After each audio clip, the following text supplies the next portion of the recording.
So, how many of you have had a scar of some kind or another on your body? Okay. I'm sure everybody can raise their hand to that, right? We've all had some form of a scar or another. Some are more noticeable than others. Some you don't even know about. I have a small one on my hand right now. I was playing racquetball. I swung at the ball and completely missed the ball, and in turn skinned the top of my finger. Luckily, Bill wasn't there, so he doesn't give me a hard time about it, but now he will. Cody, on the other hand, was there, so he got to watch it all and watch my hand bleed. But the thing with this, though, is that this will disappear with some time. It's not going to stick around. It's actually a whole lot smaller already. It only happened a few days ago. But there are those scars, though, that remain forever. There's these scars that don't go away, or they take years to disappear. I know I have plenty of these as well. I'm sure all of you have at least one scar of this type that does not disappear, that you bear forever. Many of us try to hide them.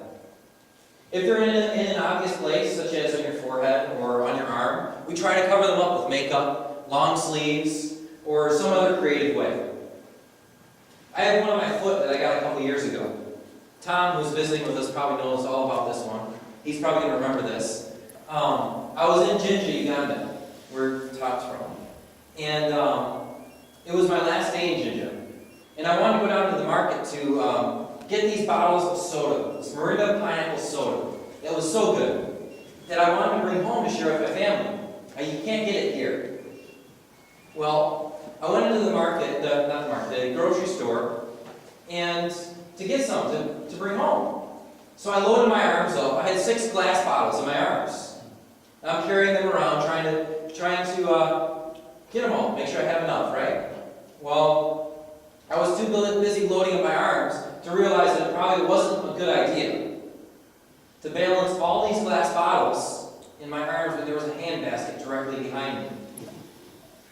Needless to say, the inevitable happened. I dropped them. Now, the temperature in Uganda was, well, hot, so I was wearing sandals. When the bottle dropped, it came down directly on my right foot, and it exploded. The glass made a very deep cut in my big toe. I started to bleed. A lot. I'm not sure if I've ever bled this much. I've had a few good cuts, so to say that's kind of a big deal. It's amazing how much blood can come out of my toe. Although, I guess it makes sense when you consider that gravity is pushing everything in that direction. I just stood there for a few minutes, not quite sure what to do. All the while, a pool of blood was slowly forming on the ground. It was spreading. I could not believe all the blood. And of course, all this happened inside a grocery store. I eventually made my way out of the store after the mess was clean and I bought the sodas. I then sat on the curb outside, waiting for my senses to come back to me. I had become quite lightheaded. I eventually made my way back to the house I was staying at and taped myself up. I realized the scar would not be going away anytime soon, as it was a deep cut. The scar still remains on my toe. Now, there's nothing life-threatening or particularly serious about this cut. It's not that big, it's only about that long. It is fairly noticeable. It left its mark. Although most people don't look at your feet, so it doesn't draw much attention. But I cannot help but notice every time I change my socks or put on sandals. What do you imagine goes through my mind when I see that scar?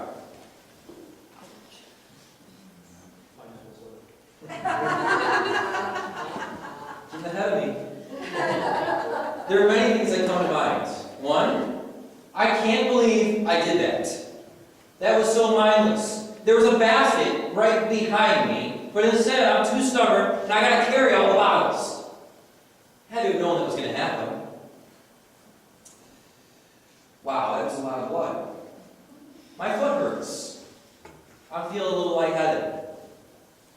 I should be more careful and make sure I don't do that again. These all come to mind.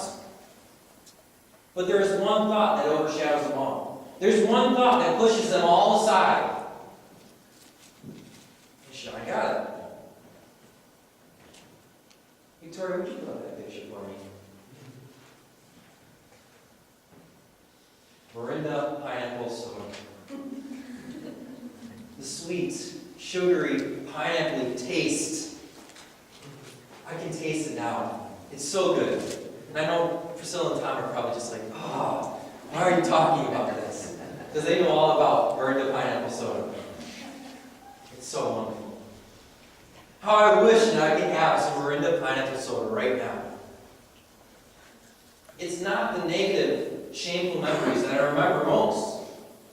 Rather, the scar produces memories of the goodness that was acquired as a result of my scar. In the process of getting a hold of that sweet, sugary soda, I received a scar. Now, scars are not resigned simply to the physical mark of the body.